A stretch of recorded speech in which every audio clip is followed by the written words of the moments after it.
Hello there, and welcome to another exciting episode of Daimlar Motorsports. Why exciting? Well, if you watched our first episode, you'd have seen how a young car enthusiast restored his 1980 Toyota Corolla KE70. Well, on today's episode, we have something similar, but different. How so?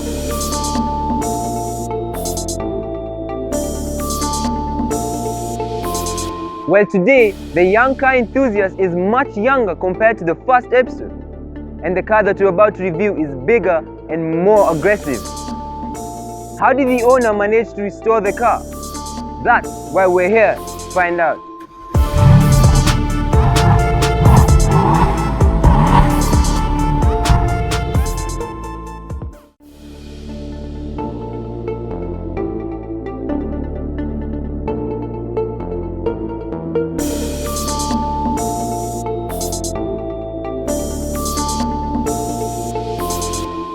We are here at UMAR Auto Garage in Karen that deals with car customizing to talk to the owner about this magnificent beast behind us. Hey, what's up, man? Hi man, how are you? I'm good. So tell us more about yourself. My name is Kaamil Rajput. I'm 17 years old and this is my project car. Nice.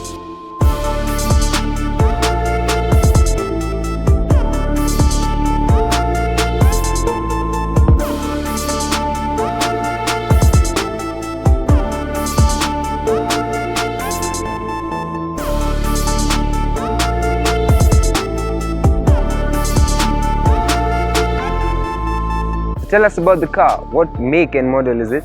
Well, my project car here is a Range Rover Classic, 1975 two-door, which I've converted to be a pickup. Nice, nice. So, how did you acquire the car? Well, it's a long story.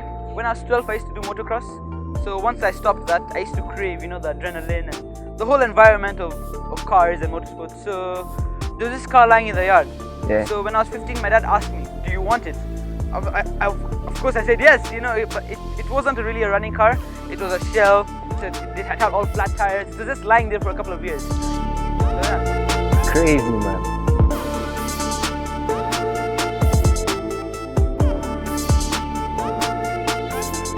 So now let's talk about the build. What type of upgrades have you done to the engine, and why this particular engine? Okay, well, when I got the car, this car originally came with a Range Rover Classic engine, which was like, for this generation, it was a 3.5 litre carburetor V8. So when I got the car, my dad was like, it's too much power for a beginner. So I was like, okay. So there was an engine lying in the yard.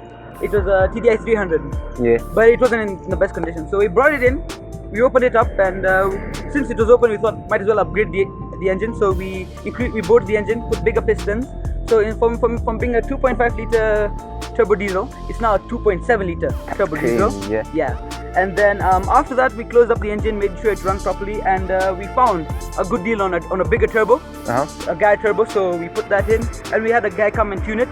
So the turbo kicks in earlier than it usually should. Normally they kick in at around 3,000 RPM. So this one kicks in at 1,000. We got a guy to come tune it, so it kicks in at 1,000 RPM for instant boost. When you're at a hill or something, you have instant torque. So yeah, and and obviously we did a few more upgrades, like we put a high performance intercooler, nice, silicone pipes in the engine bay, for this better airflow. Looks cool as well, they're blue. Yeah. So yeah, and just put a KNet, like some sort of upgraded air filter. So good power. I'm actually very happy with the power it's producing. It could be better, but for now I'm happy. Hopefully maybe in the future do something different with the engine, put a bigger engine or something. But for now it's serving well. I'm happy. Yeah, that's just amazing. That's just amazing.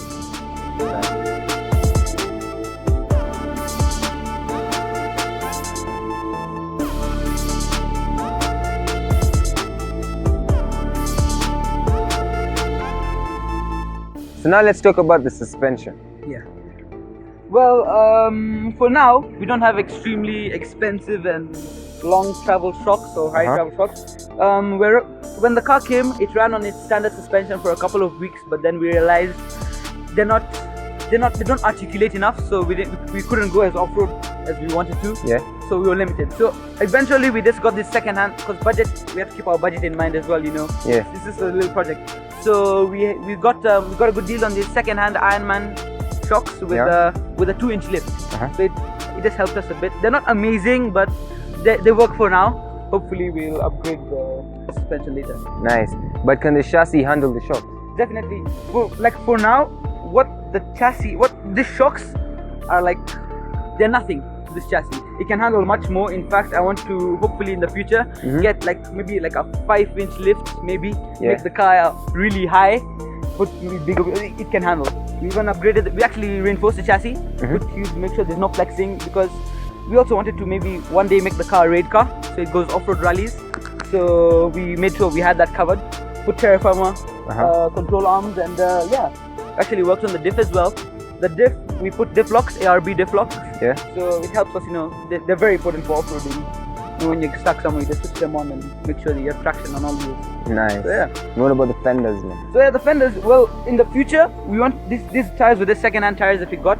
Yeah. So in the future, we want to get really huge tires. So we need to make some clearance so that the tire doesn't touch. When it articulates, the wheel goes up into the fender. Yeah. So we don't need to rub or cut the tire, cause a puncture. So just to clear up room and to make it easy for the car to do what it does, we have to cut them up. Yeah.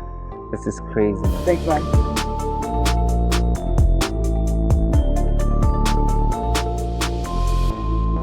So tell me about the custom features you made to this car. Well, there are a lot. Well, for the first one, I'll tell you about the paint. We chose matte black because it's easy, no clear, nothing, and it also takes a beating. It doesn't look bad, it scratches, it looks mean. So yeah, that was the first thing. And I learned how to weld and stuff on this car. So I designed the front bull bar.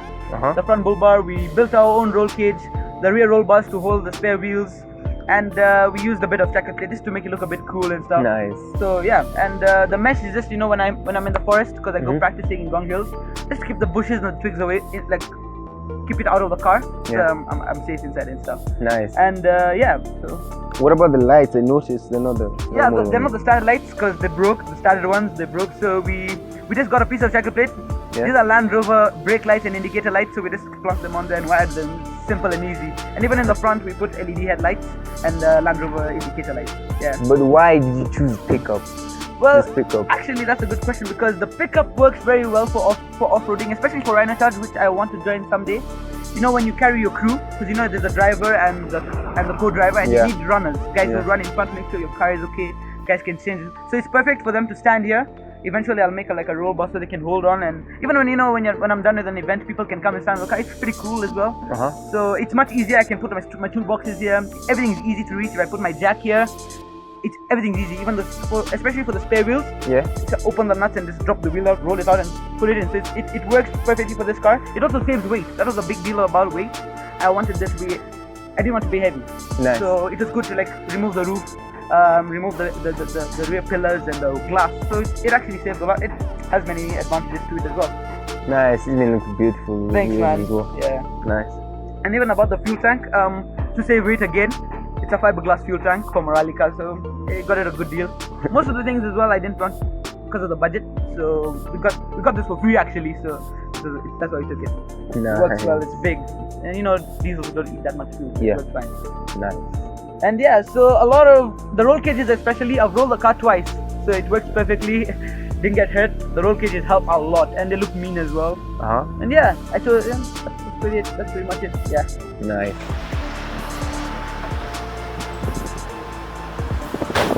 So I've noticed that the car is really bare. There are not a lot of things inside though. Yeah, we try to keep it as basic as possible. No electronics, not a lot of wires, because sometimes I get into water that the inside gets flooded because I enter huge holes of water. So I have to keep it bare, as minimalistic as possible, as least complicated as possible. So even you see the wiring is very little. And eventually I will get a nice gauge cluster, put clusters everywhere, fuel pressure, everything. So yeah, but for now it works, and the battery is here because in case of anything, if there's a fire or anything, pop the terminals out, and I have my fire extinguishers here, so it works fine. Nice. And what about the seats? Where'd you get them?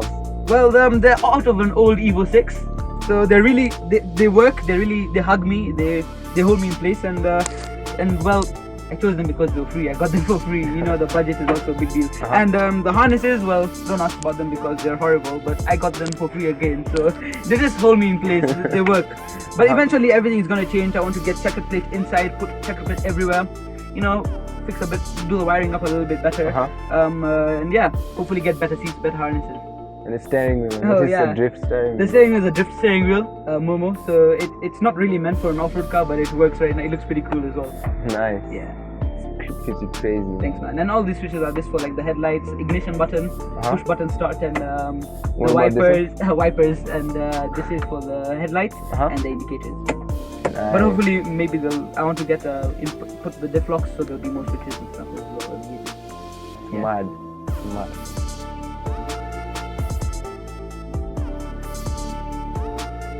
So how long did this car restoration start? Because I know guys our age love to socialize and love to go out doing stuff, man. Yeah. So how long did it take? So well, because of that fact and school as well, it took a long time. It took about 2 years. Yeah. But then that was, I come every weekend. You know, one weekend on a Saturday I come, I do something. You know, say it took long like that, but it's good because I didn't want anybody else to work on my car. Yeah. I tried to do as much as I could myself. And it took long because I learned how to do everything on this car. From the smallest thing, welding, grinding. When I got the car, my dad gave me a little corner in the workshop and I had access to all the tools, you know. Wait. You worked on it yourself? As much as I could, yes. So that's crazy. That's the part I really enjoyed because I learned everything about this car. I know this car inside out. I can open the engine for you and close it because I've opened this engine twice, and since I was given a little corner, I had to learn how to use everything. I learned how to weld, I learned how to grind, I learned how to gas weld, the electric weld, everything as much as I could. I learned how to open up the diff, I learned how to put the diff locks in, I learned how to reinforce the chassis, I learned how you have to mount the engine. But who taught you all this? Now you see, the thing is, I have access to all the workers and my dad. I can't thank my dad enough. My dad has helped me so much. He's had this workshop for like almost 20-30 years, so he knows stuff about cars. So that's the thing, he helped me. Every time I had a problem, I'd just walk into his office, dad, he comes, he tells me what to do. And obviously, you know, when he's not available, there are workers, the mechanics, the panel beaters, the painters, so everything. I even painted the car with one guy. I painted the whole car myself as well. So it was awesome. You know, I learned. Right now, I feel like I have enough knowledge about this car. So even if I break down in the forest somewhere, I know what I should do to fix it. I know how to use the tools that I have, and it's been an amazing experience. I'll not lie. And even though it took so long, so many dead ends. So sometimes because I have never done this before, I'll weld badly. Water would go through, it'd start rusting. So even though there were all those bad parts, I'll still never change anything because I learned from everything. For example, like the exhaust pipe. The day before my first event, it had no exhaust pipe. So we made a full exhaust pipe from the turbo out the side of the car, out of pieces of metal that are lying in the workshop, out of tubes. So I learned how to bend. I learned how to bend a piece of a tube without having a metal bender. So you cut and then you weld. It was insane. So you know, not many 17-year-olds can say they know how to do all that, man. Yeah, I'm really proud of that fact because it helps. You know, it's good to have this knowledge as a guy, and especially as a car guy. I'm a car guy, and I love the fact that I know stuff about my car and other cars. Because you know, if you know stuff about one car, you can relate to other cars. You know, it's all an engine. It's all combustion. It's all a combustion engine. So it's good, and I'm so happy about the way it's come out. It's not done, but you know, when you look back, it's already good as it is. Yeah, but you know, it can be better. But as I stand back and I say, from what it started was a shell, where it's at right now, I couldn't be happier. I'm so happy with it, and it does turn heads the way it is. It may not be a Porsche or something. It may not be as fancy as other cars, but it does turn heads. It looks pretty cool, and I'm proud of it. And I guess as a car guy, you know, no matter what your car is, you have to be proud of what you've built and all the time and effort you've put into it. And you've literally built your car. I can say I built it, yeah. Nice. From all the cutting, all the roof, everything, I tried to do as much as you can see. Even the welding is not amazing. But it's good for a 17-year-old. And definitely I'll be practicing more on the car because I want to do more modifications, and hopefully I'll be better. Yeah. Nice. Thanks.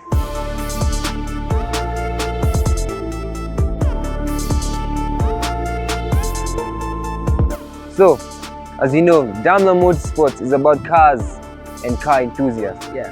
So tell me, in your own opinion, what defines a car enthusiast? Well, for me, a lot of things define a car enthusiast. A car enthusiast can be anybody, you know what I mean? Anybody who loves engines and cars and power and just the energy and the thrill of being in a car and the speed, and there are a lot of things that make somebody a car guy. And for me, I feel like since I've been raised around cars my whole life. We've had this. Our old workshop used to be in the backyard of our house. So as a kid, I've just grown around cars, and I love so many different cars. But as a young guy, as a young car enthusiast, you end up falling in love with the car that you've been given, the car you've been provided. You know, we don't have the luxury to choose, you know, a Porsche or something. And I was given this, and I guess all my love has gone into this. And no matter how it is, no matter how it looks, I love it. And as a car enthusiast, I think that every guy who gets his own car will have a special love. You know, you won't see it because you'll be like, look at this guy, he has like a Kavitz or something, you know. But the guy has his own connection with it. He's done his modifications, and he has that love. You know, it can be anything. But I guess for me, my love is here in my project car, and it's amazing, man. Thanks, man. Beautiful.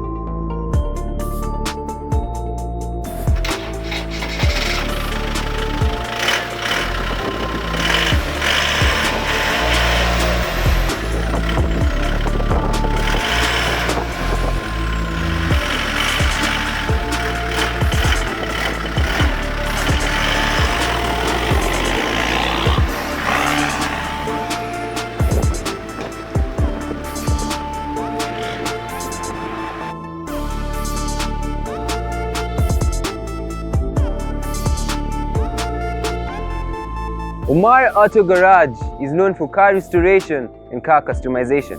So, would you kindly please show us around your garage? Definitely. So first we'll start with this Fiat 2000 Pininfarina. It was restored a couple of years ago, so it's been used almost every weekend. So let's come back for a couple of touch-ups. See, the engine bay is pretty clean. Yeah. For a car that's been used for 2 years. Okay, check on the inside. A whole new roof and stuff. You see, it was bad when it came. You put your foot through the floor, and it goes. You put your foot on the floor and it just goes through. It was really badly rusted. So it's come a long way. It's beautiful though. Thanks, man. Yeah. Pretty proud of this one. There are more though, but like we do them for the Concours and stuff as well. We do a lot of stuff for Concours d'Elegance. I don't know whether you've ever been to like 3 of them. Yeah, this is an MG, BGT, green one, minis. We also do a lot of off-road cars as well. So again, show you guys in. Come. So all these cars out here are awaiting restoration. Yeah. So they're waiting for like some space in the workshop, and hopefully we can squeeze them in and actually get done with all these restorations as well. There's so many cars, you guys must have a lot of customers. The thing with the customers is sometimes we get a few too many orders, so they have to wait a little while. But hopefully, you know, it's the end of the year, cars will be picked up, guys take their cars in. There'll be space in for these. Nice. Yeah, like even this Merc, it's been restored. Just a few days ago, or? It's not just a few days ago. It's not yet done though. We're still doing the interior. But you can check out the interior color. It's still being assembled. But you can see the paint job was done by us. All the chromes were done, were chromed. We ordered as much as we could. Check out the interior color. Yeah, it's pretty cool though. Thanks, man. Yeah. So I'll take you guys inside. Yeah, sure.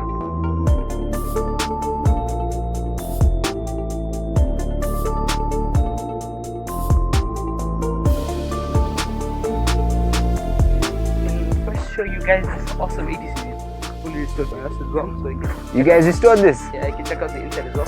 Are you serious? Check out the interior. That is just beautiful. Looks pretty new, isn't it? Yeah. If I show you the engine, you'll be shocked. You guys around. Yo, and what about the rims are mad? Yeah, it has a lift kit and stuff as well. What? Check the inside. Looks new, isn't it?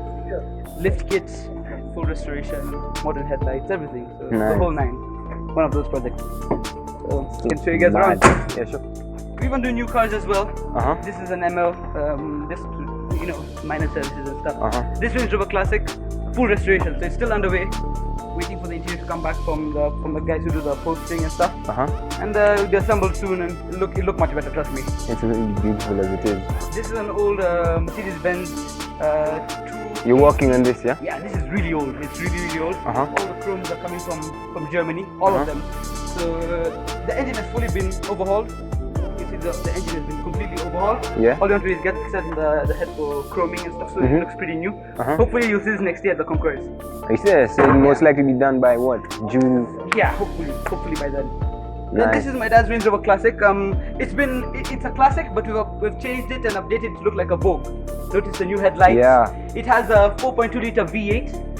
with a full magnet flow exhaust system from America. So when I start it, the Mabati starts vibrating. It's really loud. Did you start it? The battery, there's no battery, but I wish I could. You can check out the full leather, new leather interior. Check out the seats. Still underway. You guys do a lot of leather, yeah? We do a lot of leather. Now this is real leather. This car is still underway. So you know it's our car, so it's not a priority maybe. Yeah. So it's taking a long time, but you can check out the leather. Looks pretty good. So whole new engine. Yeah, but the leather is mad. Thanks, man. The color, I love the color. I want to see this car once you're done. Yeah, definitely. Maybe you guys can do a video on it. Yeah, we will. You can even check spacers, the modern taillights. Yeah. Try to do as much as we could to this. Amazing. And you can see there's so many cars that are underway. Classic cars especially. Datsuns, and you also do off-road cars, combi. Are any of these cars that you're gonna put them on concourse?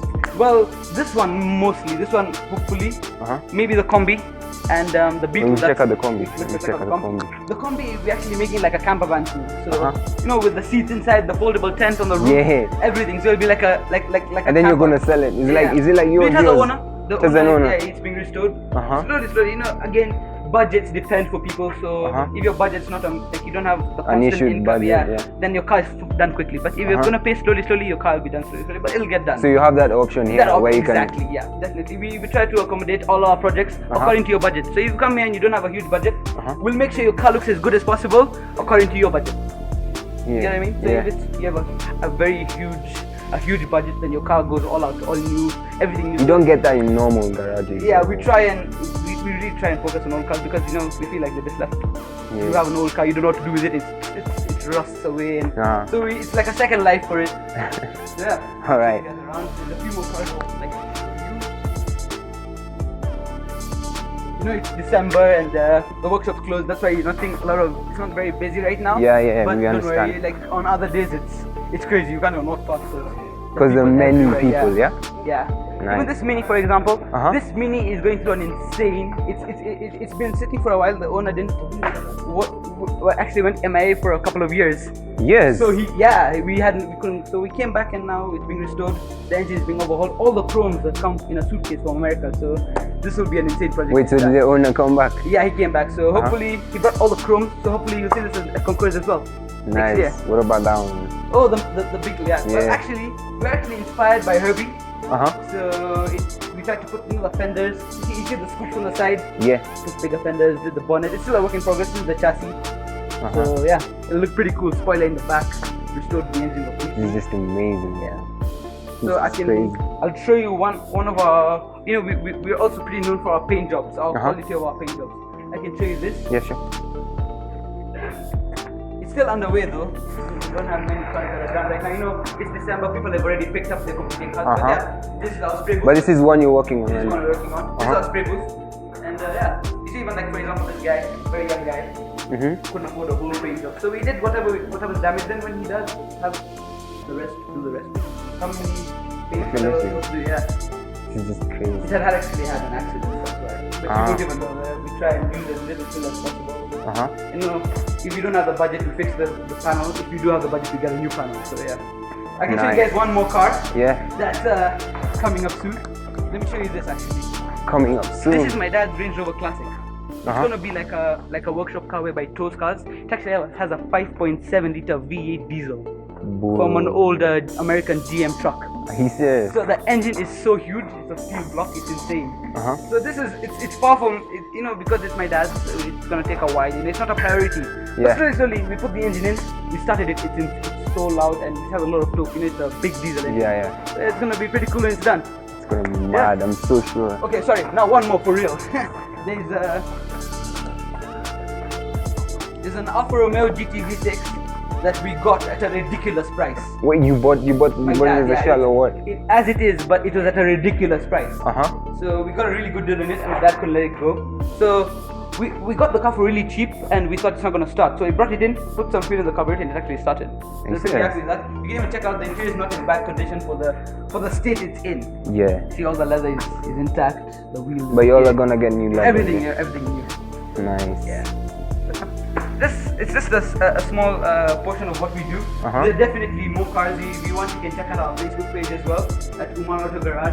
And there's a lot that we do here. It's December. not many people, but yeah, there's much more. I'm impressed. Thanks, man. And I heard you have a project coming up too. Yeah, I have a project coming up too. Then you should definitely pass by, man. Definitely. So, man, I want to give you a little, special something. I wanted you to take you. There's a few tracks out here with a little bit of mud. It's been raining in Karen. Yeah. So I was thinking maybe go take the kind to some mud. For real? What do you think? Let's go, man. Go.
What are the challenges you faced while destroying this car? Man, I can't even start to. That list is so long. The amount of challenges, there were so many. Number one, like for example, the pipes that were connected to the brake pipes, they weren't long enough. So on the first event, they snapped. I don't know, brakes was coming down a hill. I did that and they snapped. So it was crazy. It was mad, eh? The body was another big issue because it wasn't for this car, so we had to change the mountings and stuff like that. Yeah. The engine has given me so much problems because once when we mounted it, it was too high. So the radiator was so low, so it was overheating. I had to cut the mountings of the engine, lower it. Then once you did that, the cross member, the prop shaft was hitting the cross member. We had to cut that. So one thing leads to another, you know what I mean? Yeah. It's crazy. But another thing was this air intake. You see the snorkel? Instead of putting an air box in the engine bay, we put it up there so that it doesn't catch water or anything. Yeah. There are a lot of things and they're different for every guy who restores, you know what I mean? Yeah, get it. So anyway, what advice would you give guys who are planning on restoring an old vehicle that they have? Well, there are number one, don't ever give up. Okay, you will face so many challenges, so many points where you're like, is this really worth it? You know what I mean? Yeah. Like, it's gonna be a price. Was it? I might as well buy a new car. Just don't give up. I went through those moments a lot. So, but just don't give up.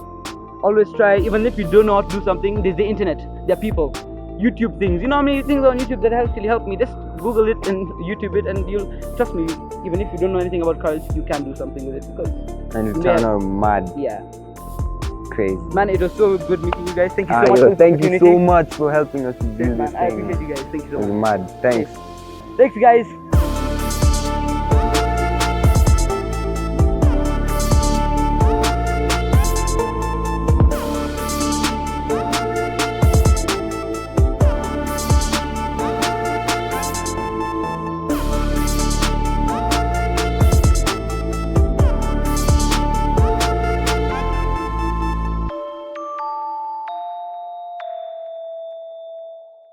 Is much younger than the first episode.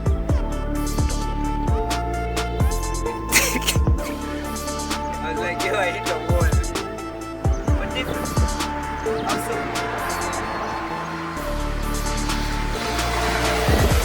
yeah, no, this episode. Tell us about it. My name is Kaamil.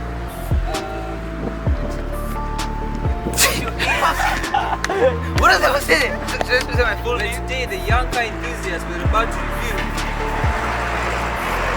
We had this car lying in the yard, so it was a shell, nothing in it. So it was. I'm so sorry.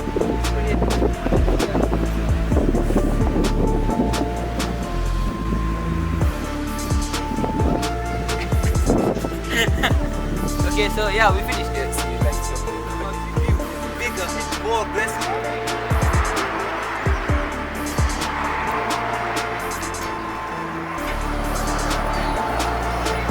Phone. Whoa! Disconnect. Let me look.